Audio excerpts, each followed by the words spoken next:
Interactive presentation এবং digital content ডেভেলপমেন্টের তৃতীয় পর্বে সবাইকে স্বাগত আইসিটি অনলাইন স্কুলের পক্ষ থেকে। এই পর্বে দেখব কিভাবে একটি প্রেজেন্টেশনে ব্যাকগ্রাউন্ড সেট করতে হয়। একটি স্লাইডের ব্যাকগ্রাউন্ডটি অনেক গুরুত্বপূর্ণ ভূমিকা পালন করে থাকে, কারণ এই ব্যাকগ্রাউন্ডের উপরেই আমরা বিভিন্ন ইমেজ, বিভিন্ন ভিডিও, বিভিন্ন টেক্সট, বিভিন্ন শেপ এগুলো স্থাপন করে থাকি। তো এটি যেন সামঞ্জস্যপূর্ণ হয় বা এটি আমাদের কাঙ্ক্ষিতভাবে যেন এটিকে আমরা তৈরি করতে পারি, মূলত সেই অপশনসগুলো আমরা দেখব এবং অ্যাডভান্স সেকশনে আমরা কালার কম্বিনেশন দিয়ে একটি ইন্টারঅ্যাক্টিভ এবং প্রফেশনাল আমরা প্রেজেন্টেশন। এক্ষেত্রে আমি আরও কয়েকটি প্রেজেন্টেশন এখানে অ্যাড করে নিয়েছি, যার জন্য প্রথম প্রেজেন্টেশনে ক্লিক করে কিবোর্ড থেকে Ctrl+D প্রেস করলে প্রেজেন্টেশন ডুপ্লিকেট কপি তৈরি হবে। এখানে পাঁচটি স্লাইড আমি নিয়ে নিচ্ছি। এখন এইখানে ব্যাকগ্রাউন্ড সেট করার জন্য আমাদের যেতে হবে ডিজাইন। এই অপশনসগুলো রেডিমেড কিছু রয়েছে, এগুলো তো পরে আসছি। প্রথমে আমি চলে যাচ্ছি ফরম্যাট ব্যাকগ্রাউন্ড। এখানে চাইলে স্লাইডের সাইজ আমরা চেঞ্জ করে নিতে পারি, তবে সেটির প্রয়োজন নেই। এখানে স্ট্যান্ডার্ড এবং ওয়াইড স্ক্রিন এরকম শেপ আপনি যেটি চান সেটি আপনি সিলেক্ট করে নিতে পারেন এবং ইচ্ছে মতো এখানে কাস্টম স্লাইড সাইজ ঠিক করে নিয়ে যেতে পারে। পোর্ট্রেট হচ্ছে লম্বালম্বি উলম্ব এবং ল্যান্ডস্কেপ হচ্ছে আনুভূমিক। ফরম্যাট ব্যাকগ্রাউন্ড এখানে ক্লিক করে সলিড ফিল্ড এখান থেকে এখানে আমাদের পছন্দ মতো একটি কালার আমরা নির্বাচন করব। বর্তমানে একটি স্লাইডের ব্যাকগ্রাউন্ড দেখা যাচ্ছে। এটি আমরা যদি সমস্ত স্লাইডের মধ্যে অ্যাপ্লাই করতে চাই, সেক্ষেত্রে আমাদের অ্যাপ্লাই টু অল এখানে ক্লিক করতে হবে, তাহলে সবগুলো স্লাইডে এই ব্যাকগ্রাউন্ডে অ্যাপ্লাই হয়ে যাবে। এখন দেখবো গ্রেডিয়েন্ট ফিল। এখানে ক্লিক করলে আমরা গ্রেডিয়েন্ট দেখতে পাচ্ছি এবং এখানে গ্রেডিয়েন্টের প্রিসেট করে অন্য রকমের গ্রেডিয়েন্টগুলো অ্যাপ্লাই করতে পারি। যে কোনো কালার এখানে নেওয়া যেতে পারে।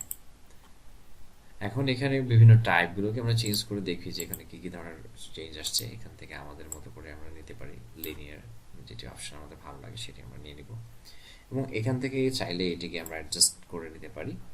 এটিকে কালারও চেঞ্জ করতে পারি। এখানে ক্লিক করে এটি কালার আমরা অন্য কোনো কালার পছন্দ মতো কালার আমরা অ্যাপ্লাই করতে পারবো। এটির ট্রান্সপারেন্সি অর্থাৎ স্বচ্ছতা আমরা কমিয়ে বাড়িয়ে নিতে পারি, লাইট কালার করতে পারি বা একটু ডিপ করতে পারি এবং ব্রাইটনেসটা আমরা কমিয়ে বাড়িয়ে অ্যাডজাস্ট করে নিতে পারি এবং সর্বশেষে অ্যাপ্লাই করতে পারি। আমরা এখানে সবগুলোর মধ্যে অ্যাপ্লাই হয়ে গেল। এখন এখানে দেখব পিকচার অর টেক্সচার ফিল। এখানে ক্লিক করলে দেখা যাচ্ছে যে পিকচার অথবা টেক্সচার অ্যাড করা যেতে পারে। পিকচার তো ছবি আর টেক্সচার হচ্ছে এরকম বিভিন্ন গ্রাফিক্যাল প্রেজেন্টেশনের মতো বিভিন্ন চকের মতো প্রিন্টেড হতে পারে, করা যেতে পারে এগুলোকে। তো এগুলো ট্রান্সপারেন্সি আমরা কমিয়ে বাড়িয়ে নিতে পারি, স্বচ্ছতা কমিয়ে বাড়িয়ে নিতে পারি। আর অনলাইন থেকেও আমরা পিকচার এখানে দিয়ে দিতে পারবো, কত পর্বে আমরা দেখেছি যেটি সেটি। এখন এখানে এগুলোর মেজারমেন্টগুলো, পিকচার টেক্সচারগুলো আমরা এখান থেকে দেখে নিতে পারি যে কী কী টেক্সচার রয়েছে বিভিন্ন ছবির মতো অনেকটাই। জাস্ট এখান থেকে কোনো একটা পছন্দ হলে সেটা আমরা অ্যাপ্লাই করে দিতে পারি। এবার আমাদের পছন্দ মতো ছবি আমরা ইন্টারনেট থেকে ডাউনলোড করে নিতে পারি। যে গত পর্বে দেখানো হয়েছে কিভাবে আমরা গুগল থেকে কিভাবে পছন্দ মতো ছবি আমরা খুঁজে পেতে পারি, তার একটি অংশ, সামান্য একটি অংশ দেখাচ্ছি। সেখানে 9টি টিপস রয়েছে, আপনি দেখে নেবেন চাইলে, এবং আমি মনে করি সেটি প্রত্যেকের জন্যই গুরুত্বপূর্ণ।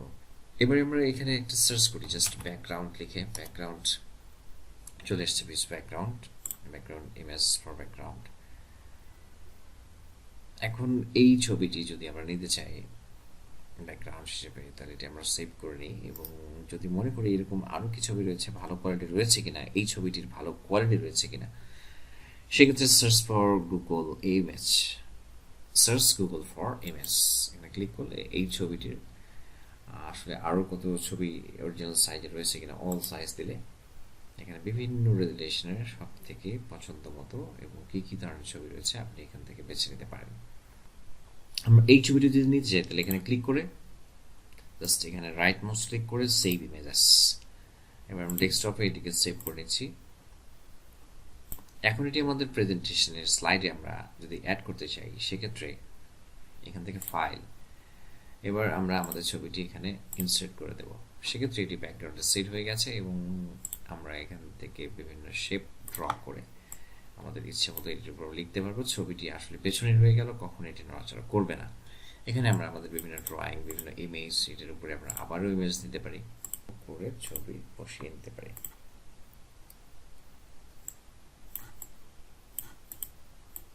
এটি আসলে ইমেজ, আর এটি ইমেজ হলেও এটি ব্যাকগ্রাউন্ড হিসেবে সেট হয়ে গেছে। আমরা চাইলে একটু দেখে নিতে পারি যে যখন আমরা এখানে পিকচার অ্যাপ্লাই টু অল দিচ্ছি, তখন দেখুন প্রত্যেকটিতে এই ছবিটি ব্যাকগ্রাউন্ড হিসেবে সেট হয়ে গেছে।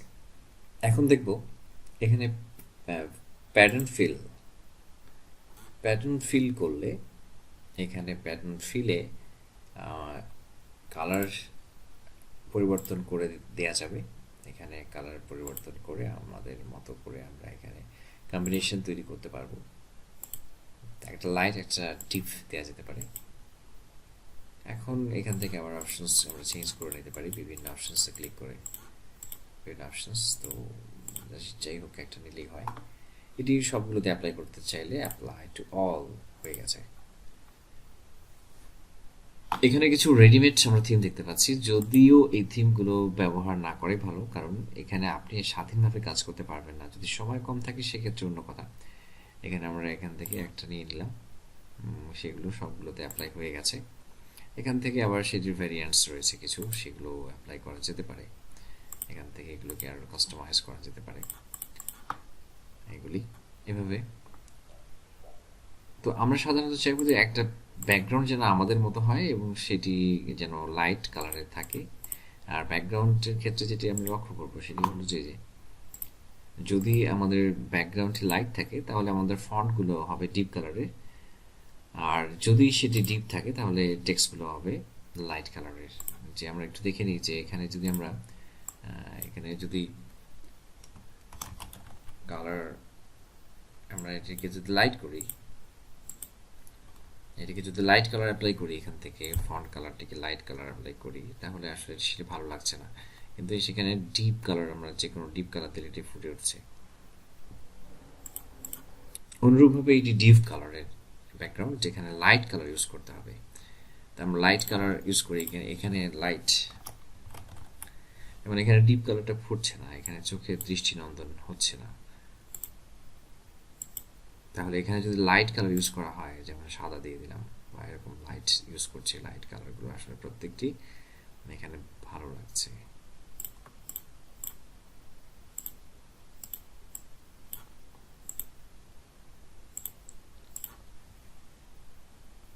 মোটামুটি ব্যাকগ্রাউন্ড পর্বে এটি দেখানোর ছিল।